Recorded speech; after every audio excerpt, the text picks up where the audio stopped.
Okay, good morning, colleagues from across the region. Good morning to the representatives of various business support organizations.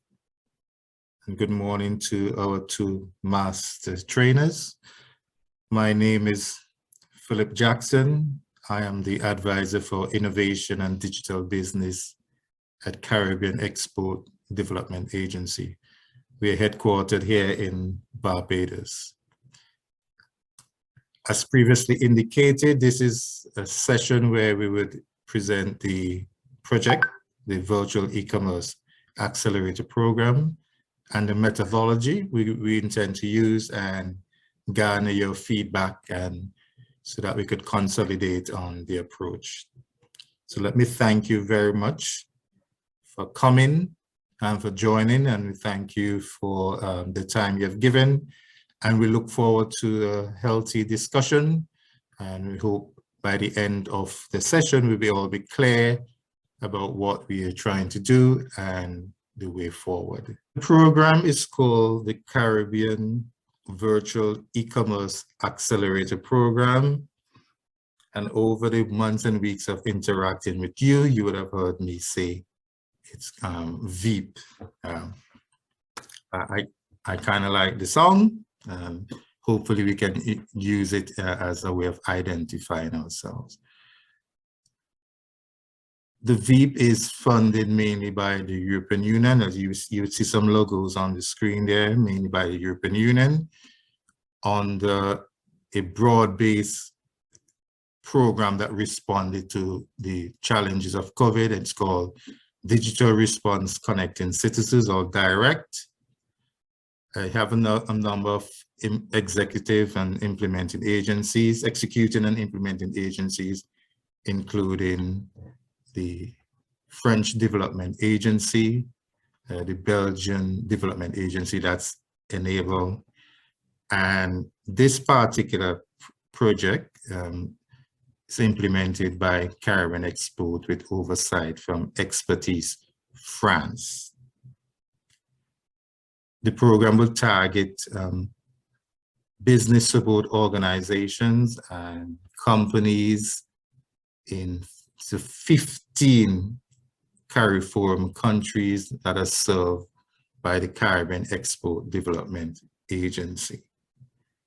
As some of you know, and you have a long history of working with Caribbean Export. We are a one-of-a-kind public institution that is focused on the private sector development in the entire African, Caribbean, and Pacific region.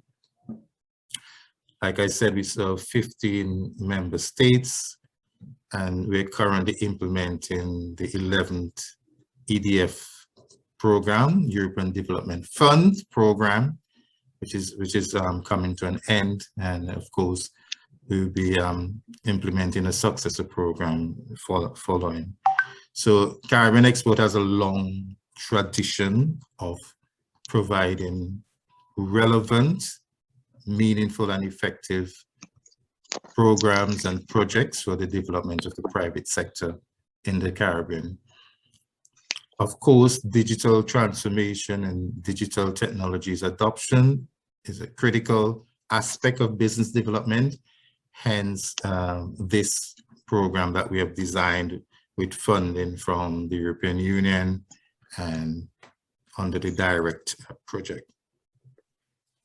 So these are the 15 member states that will be participating. Right. So why VEAP? Now, two things. We learned during the COVID-19 pandemic that many companies and business had to suspend their business operations because they had no way of staying connected with their customers or their suppliers. And but also the COVID-19 pandemic proved that some Caribbean companies were able to be resilient in adopting digital technologies very rapidly to stay connected, to allow for working from home and to conduct sales online and stay connected with their suppliers. So that's a plus. We have implemented a few e-commerce interventions in the past. What we've learned from feedback from those who have participated is that the information shared were really good, but the time, they were too concentrated. Obviously, some done over a week or 2 weeks, some on weekends. So we decided maybe the best approach is to, e-commerce is to have a protracted period, maybe a 6 months program where participants have the opportunity to implement lessons learned as they go along through a learning by doing experience. So it reinforces the information, it builds skills and capacity over a longer period of time. So hence the design of VEAP over a 6 month period. What do we expect to come out of this? Well, we want Caribbean companies to engage with customers and suppliers online, be able to transact online, to adopt e-commerce strategies and practices and routines to help them to do that. We also, and this is a critical element of the design, which is unique to our approach when compared to other regions in the world who are doing similar things. One critical component of the VEAP is to build the capacity of our business support organizations to unlend e-commerce capacity building to the companies and businesses in their network long after VEAP is closed. In that regard, the methodology, as you would see going forward, expects that the BSOs will play an integral part in receiving the training and at the same time on lending the training and helping to coach the companies in their cohort. Now, the program targets 30 BSOs, 2 BSOs per country. Of course, there are 15 countries that we serve, so 2 BSOs per country, that's 15. And each participated BSO is expected to work with just 5 qualifying companies in their network, just 5. What this does, this allows the BSO to build their capacity to do coaching with companies. And through this capacity building, then they're able to implement their own program outside the scope of VEAP after this project is finished. So that capacity building in that BSO is critical.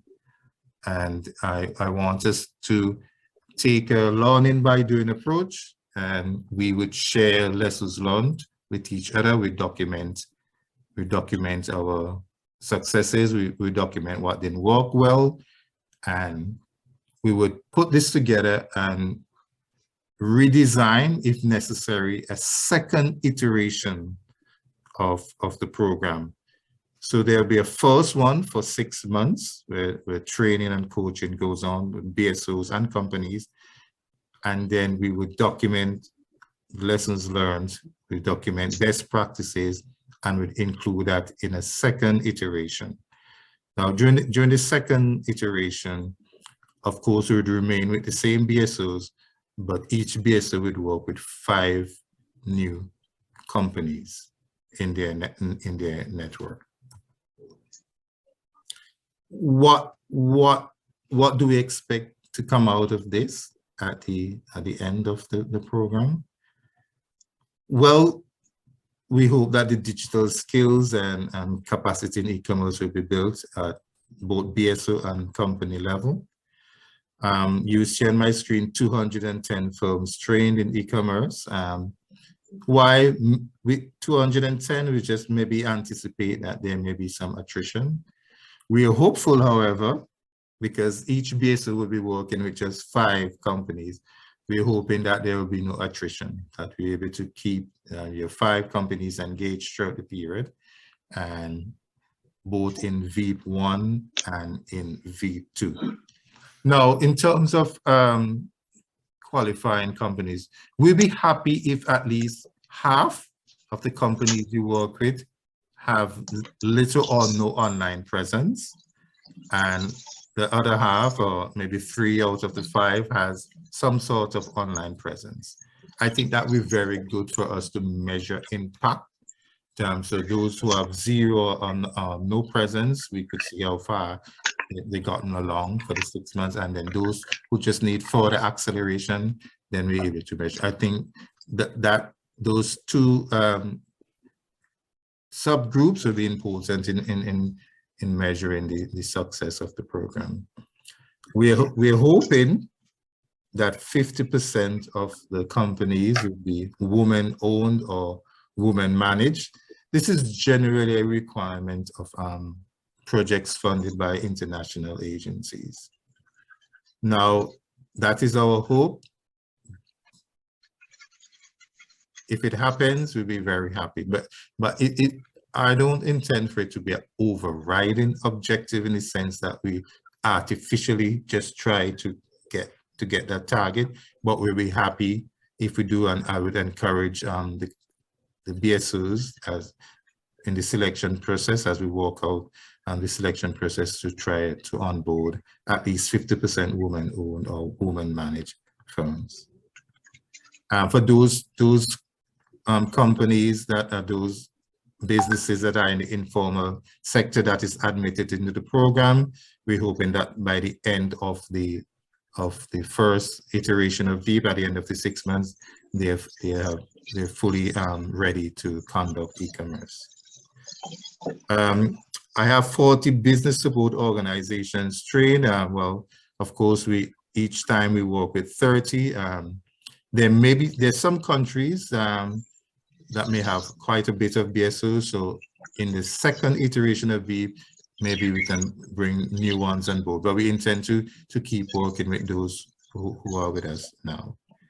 And one of the important key performance indicator is that through our effort, that companies would experience at least a 10% growth in their export sales and a 10% increase in the products entering new markets. Right, so on the question of VEAP 1 and VEAP 2, so for the next 6 months, we implement the first iteration of the VEAP. Throughout the program, we'll be collecting feedback, we'll be documenting lessons learned, and then we would work that into a redesign of the second iteration, which would start after the first 6 months. Now, we're hoping to start the program in the first Monday in November, or it could be early as next week, which is at the 31st of October, which is next Monday. But we would decide that as we go along. But that's the 2 dates I have in mind. Either next week Monday or the following Monday. Now, to help us to do this, we employ 2 master trainers, and we're very happy and excited to have from a cadre of about 15 applicants when we sent out the call for proposals, from a cohort of 15 applicants from around the world. We're very pleased that we have selected 2 firms with Caribbean links in the person of Mr. Gilbert Williams of Ethniv, although he's based in New York, but with roots in St. Vincent and the Grenadines, and Mr. Leighton Campbell from Jamaica. These 2 gentlemen come very equipped and experienced in the ability to deliver this program, and I've worked with them over the last couple of weeks to put this together, and I'm very excited about the prospects, and I'm very satisfied with their competence and the level of the energy and the enthusiasm to have this done, and they've demonstrated a deep sense of ownership of the program, which I think is important. I guess that's also that is also influenced by their own Caribbean background and their desire to see Caribbean institutions and companies adopt digital technologies and to take advantage of the opportunities. So they come very highly recommended and very well prepared, and importantly, very energized and enthusiastic about this. So at this time, I'll just let Gilbert first, and then Leighton introduce themselves and what they do. And Gilbert, I would like you to speak a little bit from your own experience about some of the challenges in general that have small companies experience when it comes to the question of e-commerce adoption. So Gilbert, over to you. All right, thanks, Philip. Again, welcome to everyone. As Philip said, I am extremely excited about this program, because for the first time, although we have done a number of training before, this is the first time that it's going to have some practicality to it.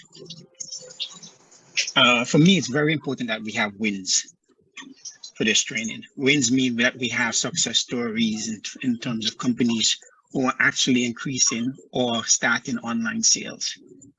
That's important. It's important on a number of levels. I've had the privilege of traveling up and down the Caribbean and meeting with businesses that are just absolutely brilliant. The products they produce and the service they provide are critical. But many of them lack the resources to move from the level at which they operate in to that other level where we know they can become regional and global. And even when they're regional or global, they can become so much more efficient. It is my intention, and Leighton's, I have had the privilege of doing this program with Leighton over the last couple of weeks, to making sure that you guys have the resources, at least the resources that we can transfer to you to become more successful, so that you, when you step out and you with your businesses, you can help them transition to a much better place. Some of the challenges that we've seen before, and again, it's complex because of where a lot of these businesses are. There isn't a ubiquitous level. Some businesses have other challenges, different challenges. Some is just knowledge. Some is more than likely, more than anything else, is the risk of stepping into the space of e-commerce. Risk in the sense of they don't have the know-how. 2, they don't have the technology. 3, they don't have the funding. We are here to put some of that at ease, to mitigate some of that risk by transferring some of our knowledge to you and you to them and to the businesses themselves. We are here to provide you with tools that could aid that transition. We're here to provide you with methods of measurement to measure your success rate or your improvement rates. Again, I'm really excited about doing this program on many different levels. Philip can tell you, he and I have had a conversation about the current state of the economies in the Caribbean and how dependent we are on foreign support. And we have the ability to support ourselves. We have the products that we need in so many of these different islands. My aim now is to get a lot of those products, give a lot of these products and businesses the exposure that they need. Other challenges would include payment solutions, shipping, which goes back to logistics. In the Caribbean, we have another unique problem where we tend to see this as a race to the bottom, and it shouldn't be. What we produce in the Caribbean is of tremendous value, and we need to price our products and services to be associated with the value of what we do, right? Our market is not the person who can buy the cheapest product. No, we're Caribbean, that is a brand by itself. Our market is value and having people pay for the value of what we produce. I mean, I can go on and on, but I'm going to hand it over to Leighton now. Yeah, thanks. But Leighton, just before you come in, so every session will be recorded. All of the resources that is used in this session, and extra resources will be placed in a repository that all participants can access during the program and long after, so that to help to remind them to revisit, to relearn, and to use in their own program. So everything will be recorded and placed on an online repository for easy access from. So that's an important resource. Yes, Leighton. So, and Leighton, after his introduction, would go straight into the presentation of the methodology. Now, there's a caveat here. Two things that we need to keep in mind. One, the overriding objectives of the VEAP, build capacity of BSOs. That's critical. And of course, at the same time, to build the capacity and skills of the companies. So obviously, you can see there's a two-speed objective there. I've spoken with some of you, individually BSOs I'm speaking about, and you know we have had very healthy discussions about how the methodology would work. So the methodology we've produced, myself and Gilbert and Leighton spent quite a bit of time to make sure that it responds to the need to build capacity of BSOs and at the same time for companies. And what he's going to present is our best take on the way to do that. Like I said, from speaking with some of you BSOs one-to-one, you know, you had some ideas about how the methodology should be in terms of the inclusion of the companies. But whatever whatever Leighton is going to present is our best approach after many weeks of trying to make sure we have a methodology that responds to the two overriding objectives: building capacity of BSOs for continuity of these kind of programs post the VEAP project, and at the same time building the capacity of firms. So Leighton, the job is yours. Thank you. All right, thank you for that. All right, morning again, everybody. We're just gonna drop a quick reminder for persons to mute your microphone, keep the microphones on mute when you're not speaking. Jillian St. Bernard from Grenada, I think your microphone is still left unmuted. I just want to ask you at this time to mute it, because whenever we do hear that background noise, it does disrupt you know, what we're hearing from the presenter. All right, everybody, thanks again for being here today for this session. We're going to be talking a lot about the VEAP program, of course, and the methodology.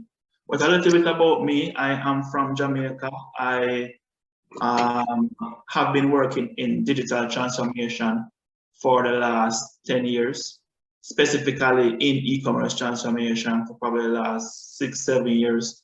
And I work with companies regionally, locally, and globally in achieving digital transformation. And, you know, not only in providing consulting services, but also in providing solutions right across the board. And, you know, what we're really bringing to the fore here is, you know, combined experience between myself, Philip, and Gilbert. So you're looking at potentially probably over 30 plus, 40 plus years of experience really being combined into delivering this methodology and this program. And we want you guys to really be open-minded towards our approach.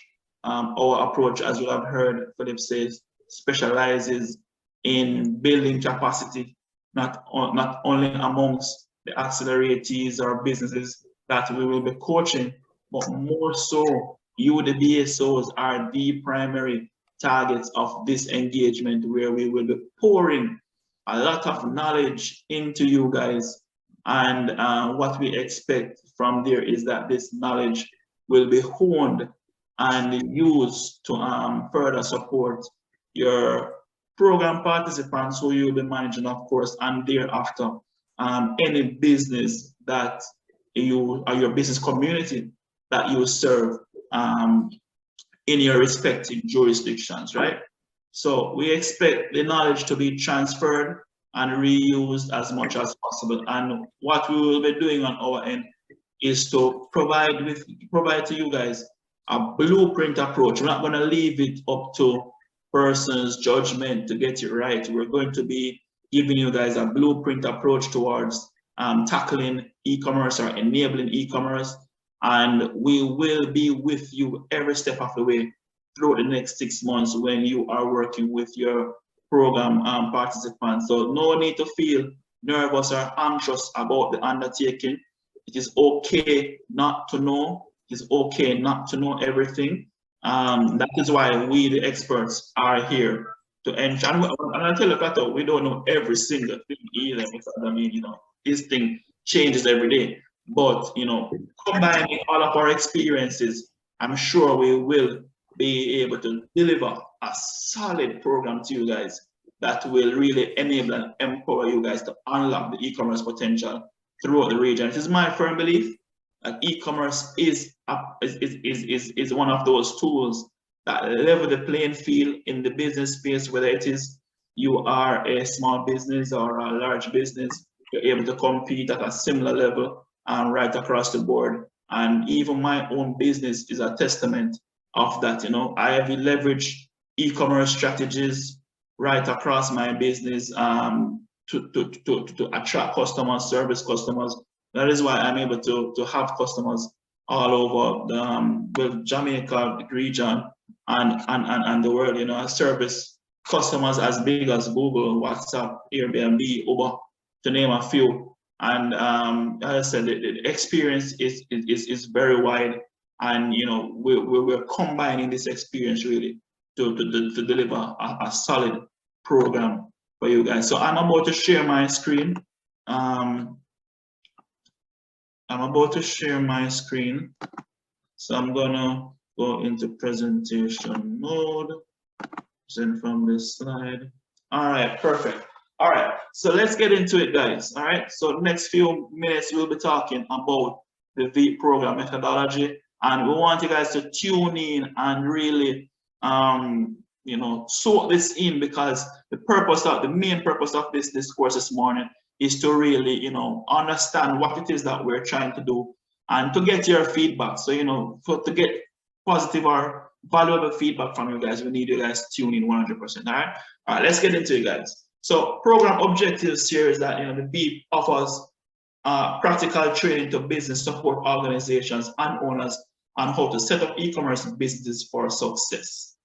And you will see the word success and successful being used consistently throughout you know, my presentation, because we're not just trying a thing, guys. We're not just doing it partway. What we're trying to do is a complete unlocking of the e-commerce ecosystem. And you know, success for us is extremely important. We're not trying to do it partway. We're doing it all the way, and we're here to support you to get that done. All right. Throughout the program, we expect participants to learn how to set up e-commerce businesses and grow digital sales channels. At the end of a 6-month program, not only will the participants know how to add e-commerce to their existing operations, but they'll be equipped with transferable knowledge that they can use to replicate success many times over. The VEAP intends to develop capacity among business support organizations to help companies to integrate e-commerce successfully into their operations, and for businesses and companies to be able to successfully adapt e-commerce strategies that grow sales and improve operations. Participants will learn how to set up a solid e-commerce business model that maximizes their revenue stream and the key considerations that are necessary to set themselves up for success. They will also learn how to approach digital selling based on the types of products that they sell, how to combine tools and technology resources. Yeah, it's a little bit longer. Leo, we ask you to mute your mic, please. All right. So how to combine your tools and resources based on your business model, makeup and resources, how to define their target market segments, and use omni-channel marketing tactics to generate leads that convert to paying customers, how to successfully operate an e-commerce sales channel or business, how to strategically scale their business operations and marketing with automation, and how to leverage data and manage performance with KPI tracking, right? So you'll see here where we're not just teaching about systems, we're not just teaching about technology. What we're teaching you guys is how to set up an e-commerce business, not just systems, end to end, right? The only thing that participants will need, both the business support units and the companies who will be supported, are your laptop and reliable internet, right? Program methodology. Now I want you guys to tune in here very closely. So the program methodology aims to deliver a blueprint approach on how to use e-commerce in any business to increase sales and their customer base. We will be interacting with approximately 330 program participants over 2 cohorts. As a consequence, we need to ensure that the training content is relatable to all participants, regardless of their industry, territory, or knowledge. And this is something that, you know, between myself, Gilbert, and Philip, we've all experienced. You know, whenever it is that we have large trainings with persons, you always have persons with different backgrounds at different stages in their digital transformation process. Persons are coming from different industries. Some persons may be selling products, some persons may be selling services. How do we deliver a program that allows everybody to connect with the content? Is using a case study that all participants can understand, and it will be used to prepare the training resources and will be constantly referenced throughout the delivery of the training, so that the content can be relatable, right? In order to provide participants with an e-commerce blueprint for success, we will also be putting together a digital transformation guide in the form of a workbook that will address problems outlined in the case study, right? So the workbook that will, the program will be executed, as we said, using that case study. And what we'll do is that we will create a workbook that addresses all the different elements, all the different things that you need to learn. It will be unlocked through that workbook. And at the end of the program, you, the BSOs, will have that guide to follow, and you can apply yourselves to the different companies that you support using that guide. I'm going to show you guys what that case study looks, so you can get an understanding as to why we are taking this type of approach. All right. So as I mentioned, in order to provide participants with the e-commerce blueprint for success, we'll put together that digital guide, and it will address the problems outlined in that case. And the workbook blueprint will help BSOs to build capacity in helping business to unlock their e-commerce potential, and will help participants to learn how to leverage your workbook to create an e-commerce blueprint for their own business.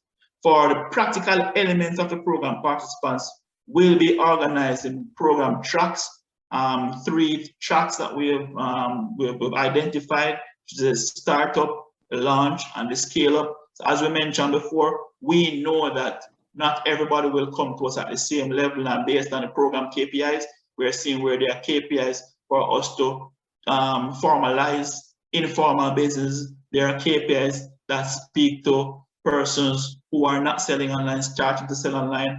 There are KPIs that talk about persons actually increasing exports. So of course, you're looking at persons who maybe are already selling online, and how do we get them there? You know, and what we're pretty much doing is putting persons in different tracks and setting different KPIs for each track, so that we can manage the way how all of this come together, right? So we will be trying to meet the participants where they are in their e-commerce transformation journey. And as I said, each track will have its own KPIs, and participants will be evaluated based on how they meet the track KPIs.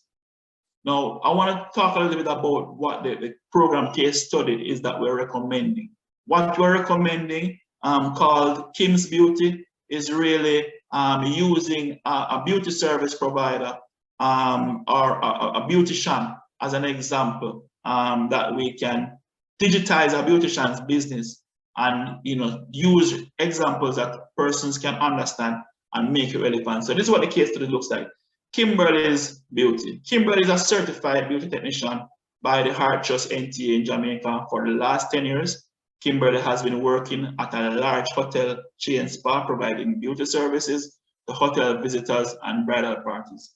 Kimberly is now grown tired of the 9-to-5 and have decided to open her own beauty business on Howard Cook Boulevard in Montego Bay, Jamaica. Kimberly has decided to provide beauty services and products to females in the tourist town of Montego Bay. Her specialty is in equipping her female clientele with styles that make them feel trendy and confident. She has just completed the setup of her business place and is ready to sell beauty service appointments for hair, nails, face, and the body, beauty products like lipstick, hair moisturizer, makeup, nail polish, raw materials that beauty service providers use when providing their services, courses to females on how to choose and apply the right shade of makeup to their skin, customizable wedding packages to female tourists who are having a destination with, or who is having a destination with in Jamaica. During Kimberly's time working at the spa, she observed how they use e-commerce strategies and tools to effectively run their business. Kimberly is about to launch her business and is trying to figure out how she can use e-commerce to develop, grow, and sustain her business while delivering value and receiving profits, and also to set up her business to efficiently operate without her having to be there every day, which is the dream of every entrepreneur. How does she do this? This is the case study, guys, and what we're going to do is that we're going to use this example to create that blueprint workbook. So pretty much from business modeling, go straight through different technologies that will be available to transform her business into an e-commerce business. We will be documenting and having all of that clearly outlined for you guys to follow. So literally what we're doing is that we're creating this case study to set the context, and then we will be using the workbook to provide the answers to how is it that this business can be digitized from a business modeling, revenue, operations. How do you look at cybersecurity? I'm going to talk about the different modules later on, but I want to drive home the reason why we have put together this case study in this way. In my experience working with customers, companies generally sell online in one of a few ways. Normally, either sell a service, you sell a product, you sell a subscription type of service, or you sell things like quotation-based services where persons do not, you do not have a steady prices, but an assessment has to be done. And sometimes people sell courses as well, right? You will see even here where point number 3 talks about selling raw materials to other business or beauty service providers, which means that we're not only looking at B2C business models, but also B2B business models. You have seen here, we're at the top in the first paragraph, we have set the context for where is Kimberly, who she is, and who she targets. These things will help us to figure out how it is that we target customers based on location.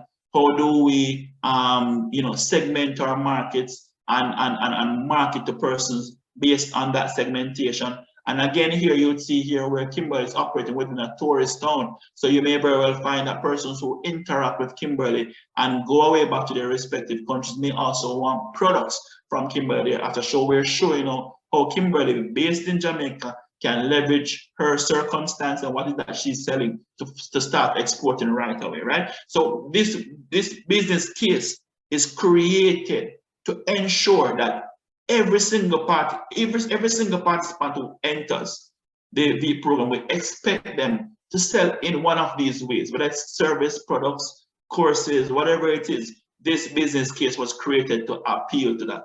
Will it cover all 100% of everybody? Let's hope it does. And this is some of the learnings that we're going to be taking from that. And of course, if we find that there are needs that were not thought about. We can always tweak the case study to apply ourselves accordingly, right? But this is the basis of the case study, and the workbook is done based on that case study. And it is from this case study and this workbook that the blueprint for success will be created and provided to you guys, you know. So, and that's why I said to you that don't worry about your level of knowledge at this point in time.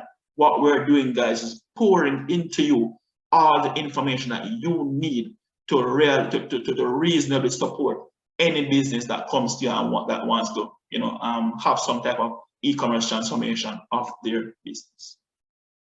Now, how will the program be run from an activity perspective? We have 6 months over which we will execute this program. We have different phases that we will execute it in. So the first month, based on requests, we have decided to focus on preparing the BSOs for the program. So we're going to be the same lecture slides that we'll be creating for delivering the program to the business support, the businesses who are participating in the program.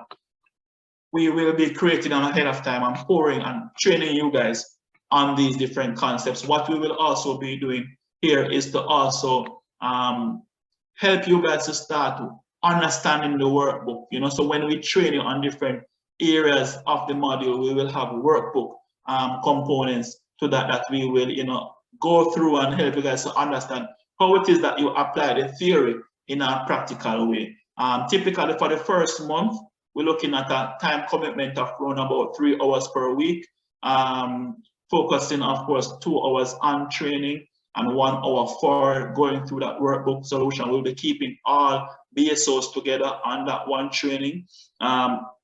In terms of the schedule, whether it is going to be 3 straight hours together, or we're going to have 2 hours on one day and 1 hour another, Philip will work that out with the team. But the time commitment for the first month from both master trainers and the BSOs will be typically about 3 hours per week, right?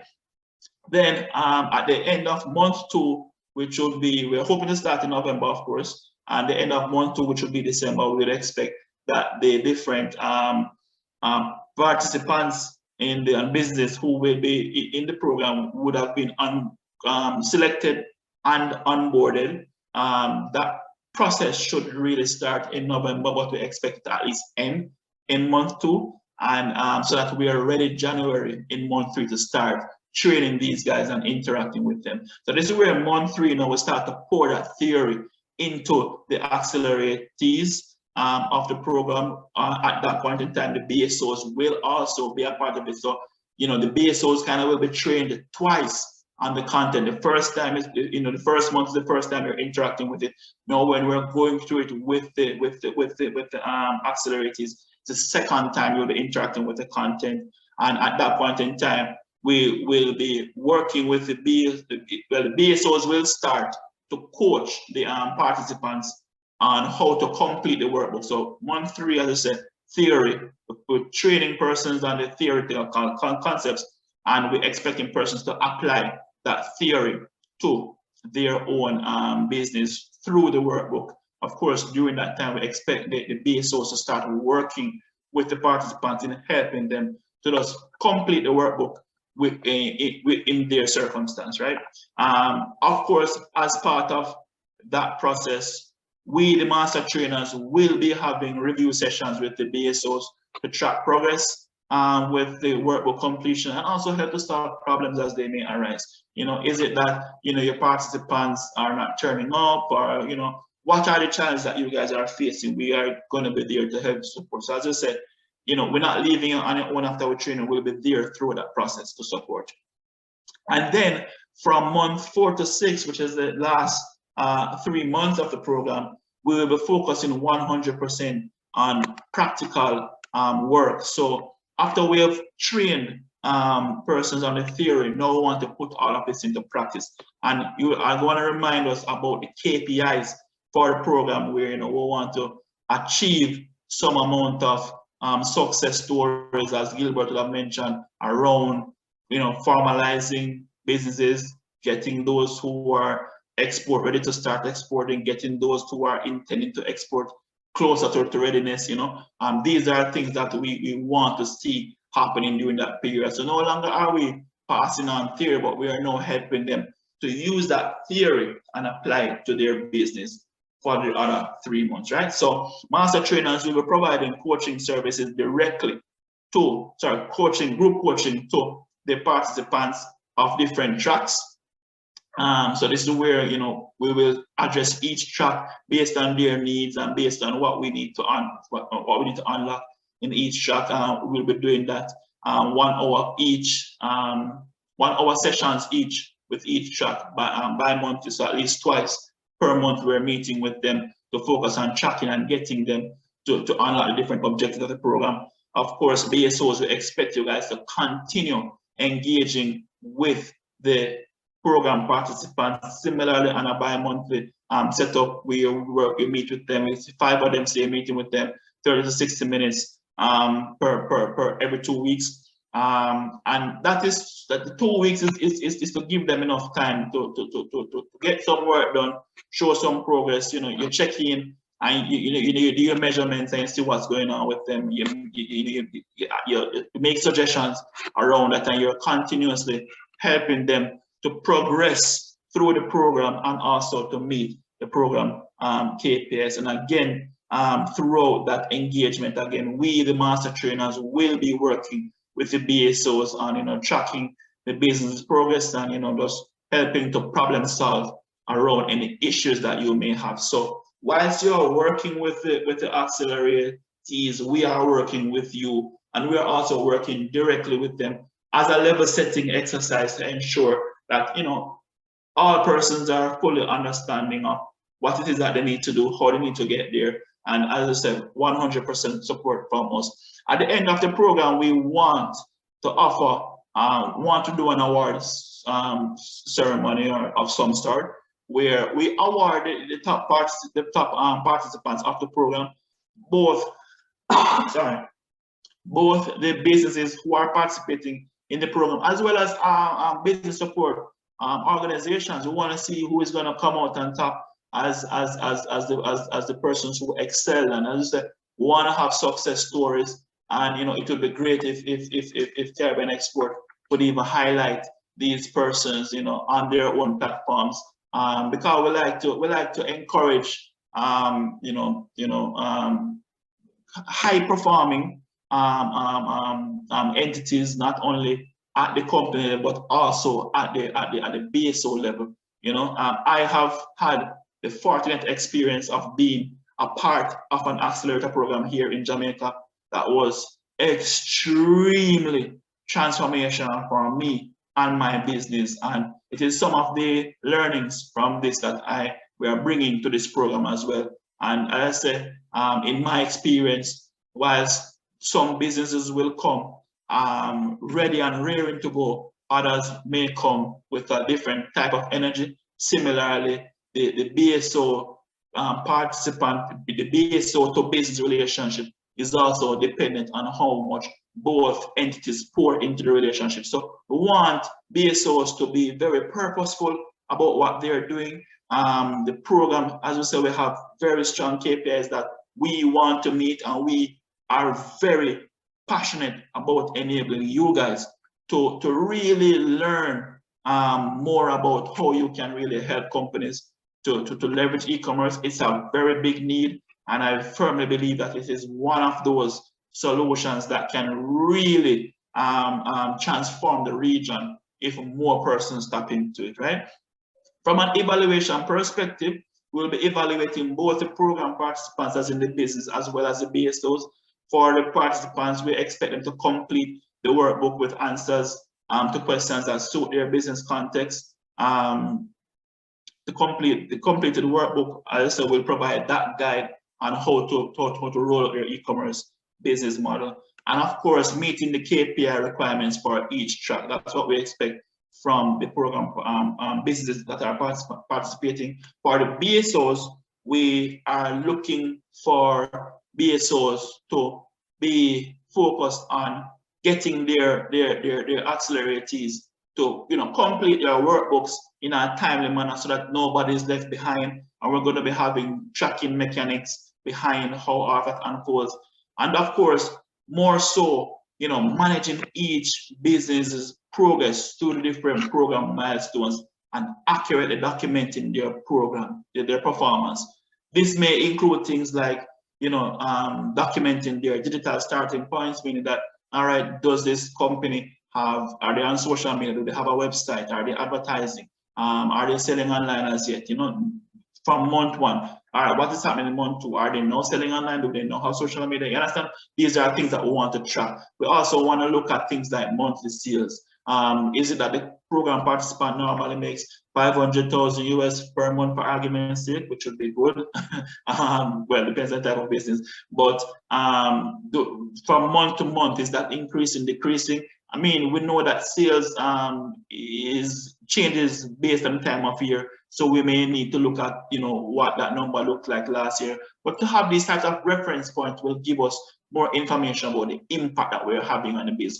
As I said, we really want to measure the impact of what we're doing. And we also do understand that we won't get all the results within that 3-month period or the 6-month period. I understand, but we want to see what is possible. We want to also look at things like team growth. We'll be talking about operations, and getting operationally excellent. A part of, being operationally excellent is also how you build out your team. So, understanding if persons' teams are growing because of what we're doing is also important. Operating territories is a major one because, of course, we're looking at, all right, how many territories are the accelerators now able to reach? They started in their home country. Are they now getting customers from other territories? Again, guys, we know that change takes time and not all participants will achieve that change within the program. But I can tell you from my own experience, being in an incubator program like this, these things are all possible. And I will share more about my story when we get more into the meat of the matter.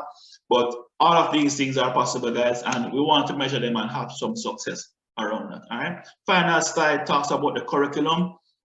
So we have 8 modules, and we're going to be touching on pretty much every area of your business as it relates to situational circumstances in the region. All of that will be explored throughout all different modules because we understand Caribbean is unique. And even within the Caribbean, each country has its own unique things that we have to consider, you understand? And this is why having BSOs within the different countries who understand local context is extremely important. But we'll be touching on e-commerce business strategy, e-commerce revenue modeling, e-commerce and payment systems, lead generation with target marketing, e-commerce operations and logistics, scaling your e-commerce business with automation, cyber security, and data analysis. And that's pretty much the end of my presentation for the curriculum. At this time, I hand over back to Philip. Thank you very much, Leighton, for an excellent presentation of the methodology we worked on. And to our esteemed BSOs, you have listened quite a while. So this is your chance to respond with questions or comments. So the floor is yours.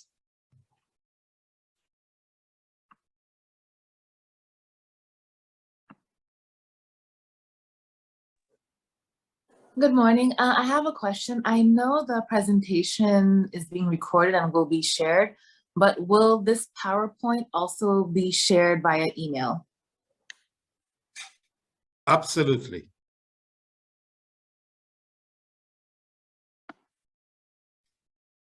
Good morning.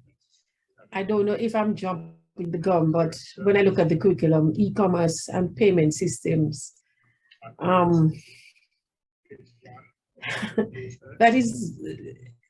that presents a bit of a problem. I am just hoping that perhaps some remedies can be put forward. Definitely. Let me just, is my mic unmuted? Okay, great.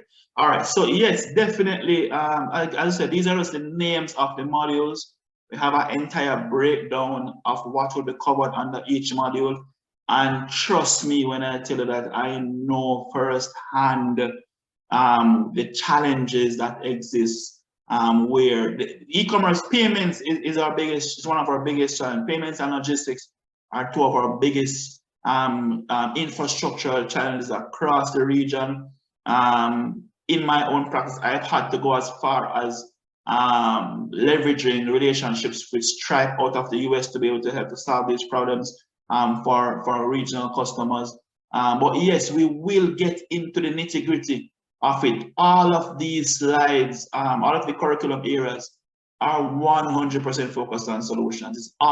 This program will be all about creating a solution for Kim's Beauty that we will all be able to follow and apply accordingly right across the board for any business.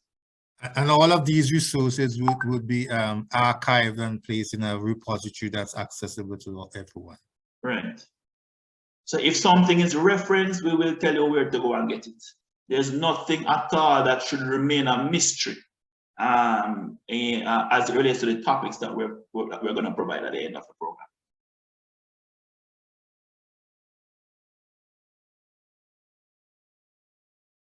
So I hope that answer was, the question was answered. Any other questions? Hi, good morning, Leroy here.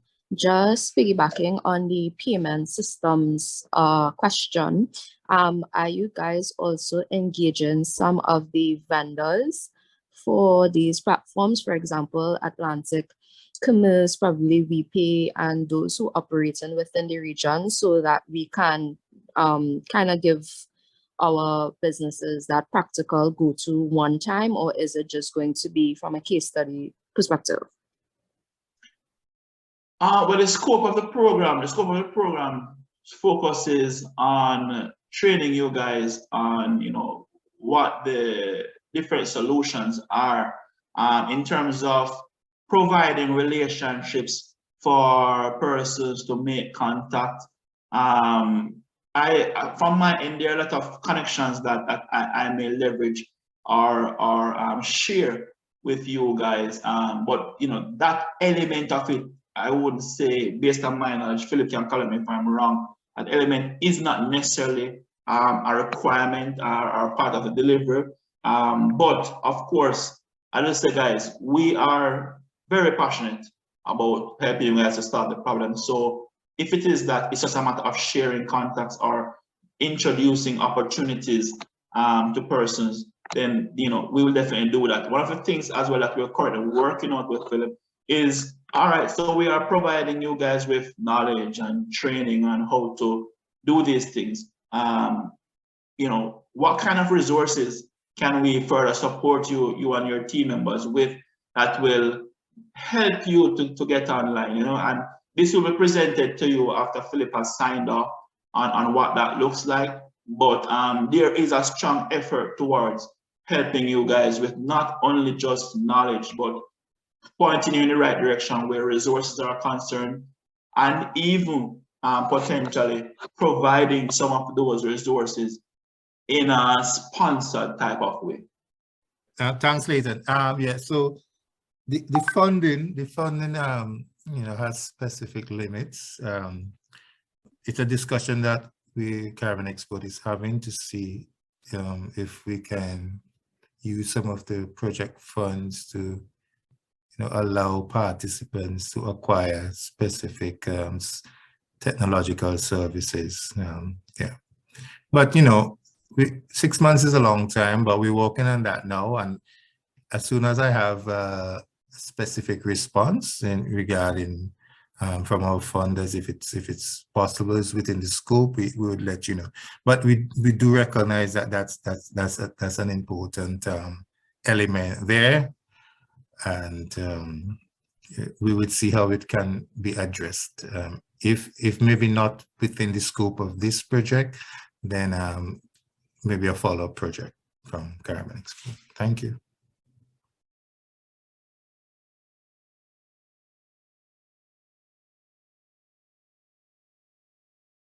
Any other questions?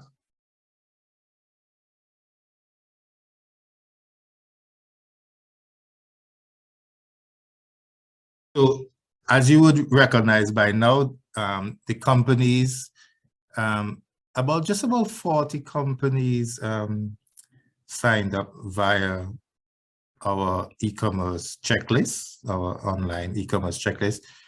I know I've gotten from from the BSOs, the companies that they'll be working with already. And as you would have recognized by now, the deadline has been extended for companies to onboard. So the checklist will be left open. From speaking with some BSOs over the last 2 weeks, if some of them think maybe some promotional material can be developed and sent out as a blast to the entire CARIFORM community to get companies to sign up. So we'll be working on that. But in the meantime, I think each BSO, given the criteria that's set out in terms of the type of the mix of companies we would love to include, you can work within your network to help identify those 5. But so we have given the whole of November, December to consolidate just the 5 companies you'll be working with, because we realize, and everybody know in the Caribbean, December is really a month with low attention, low attention, let's put it that way. So we would use that time to consolidate on the companies.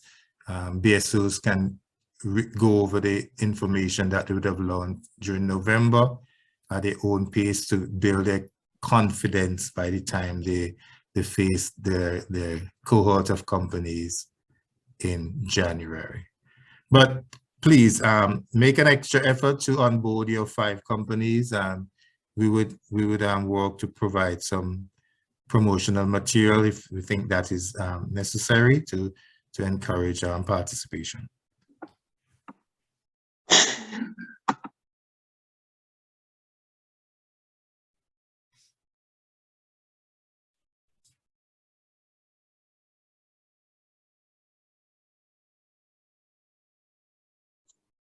Hi, Philip. Questions, comments, doubts? Yeah, Coral? Yes, I was just trying to confirm. You said it is 5 companies per BSO and not necessarily 5 companies per individual within a BSO. For example, if you have a BSO that has 2 representatives, Right. it is not necessarily that it would be 5 companies per representative, but it would be 5 companies per BSO. Correct, right. So we hoping Okay. each BSO can provide at least 2 of their officers dedicated to this because of the value of team building, and of course redundancy is also important.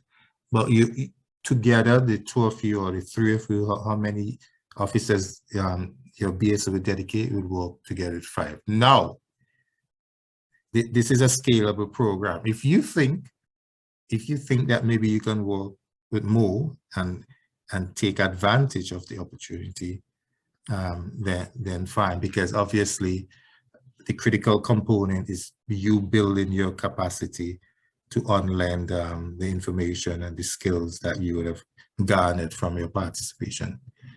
But in our design, we thought 5 was a good enough number to work with. It is possible that having garnered enough confidence, capacity, skills, maybe in VEAP 2, you could probably take on a little bit more than 5. But if even now you think you have the capacity in terms of human resource dedicated to the program to take, and you want to maximize the benefit of this exposure, and you want to work with a bit more, yes, you could just write indicating to me, yeah, Philip, I think we can comfortably work with 8 companies in our cohort. Okay, thanks. Also, Philip, on that note, let's say, you know, a BSO has 5 companies.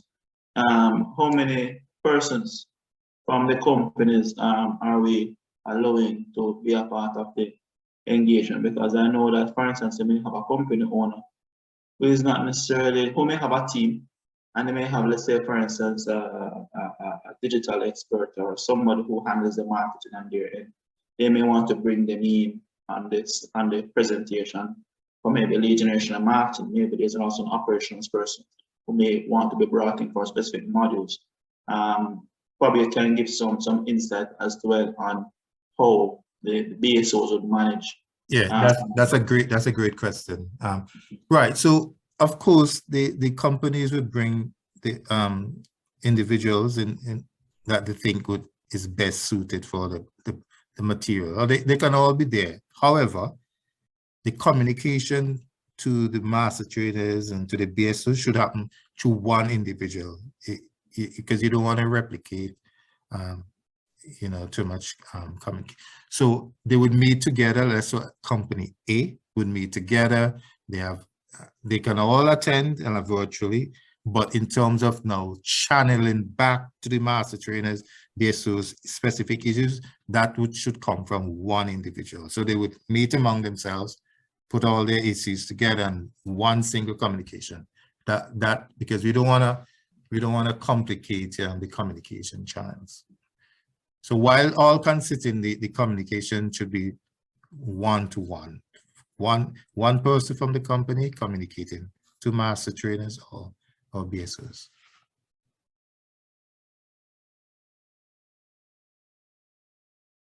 Does that make sense? Definitely. Okay.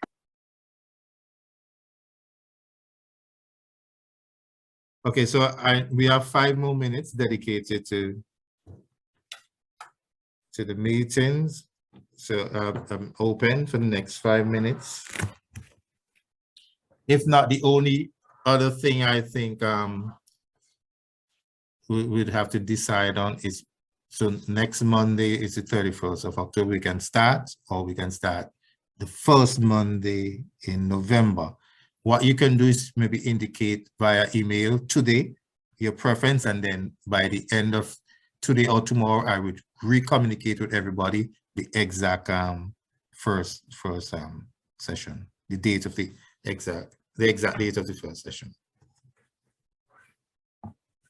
Well, I don't have a question. I have commendations.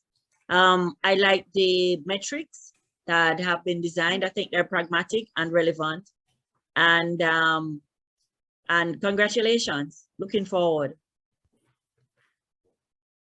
Thank you very much, Andrea. We walked long and hard at this methodology. I know we want to talk about it.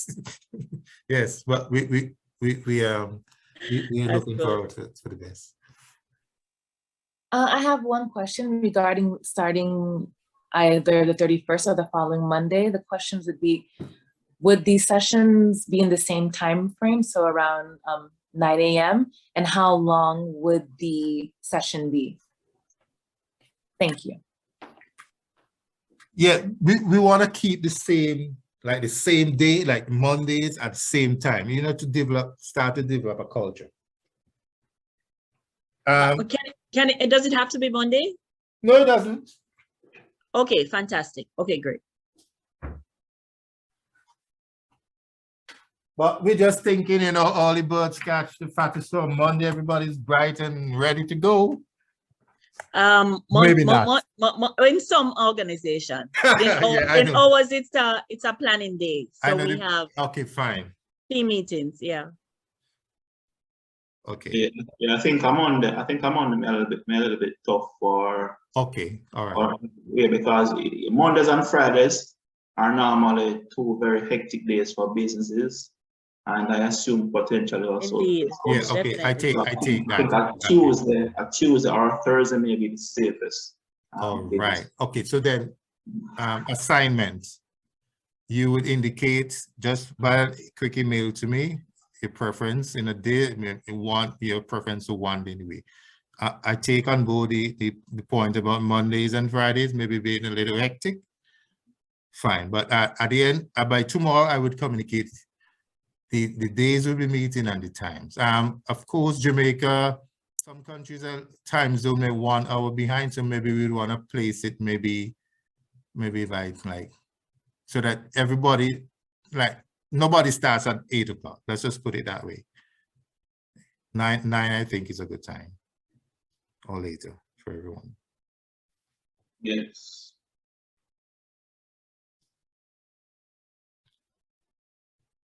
Well, so colleagues, thank you so much for attending this information session. We would make the slides available to you.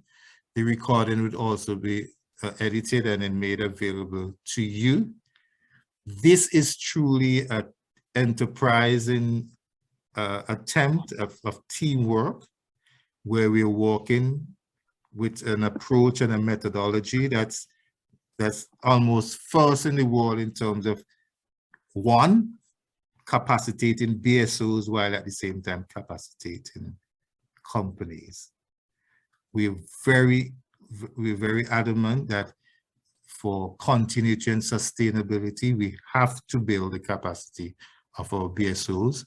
We would encourage each of you to talk to your directors and your board about providing, making sure going forward they provide the technical personnel for digital transformation in general, because there's a lot of programs coming down the pipeline for digital transformation from us. There are actually 2 programs coming up following, will be co-implemented with VEAP. One of them is the Caribbean Digital Transformation Institute, and another is Accelerator for matching digital companies in the Caribbean with European and Latin American countries to accelerate their business. So lots of stuff is coming on digital transformation. So it may make sense to have personnel dedicated within your BSO to take these programs forward.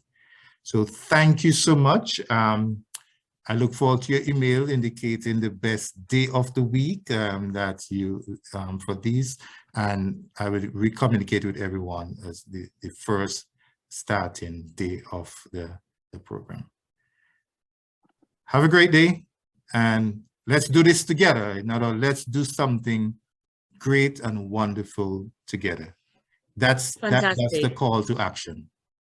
Fantastic. Thank you. Bye, everyone. Bye. Thank you. Bye, everyone. Bye. Have a great Have day. a good day.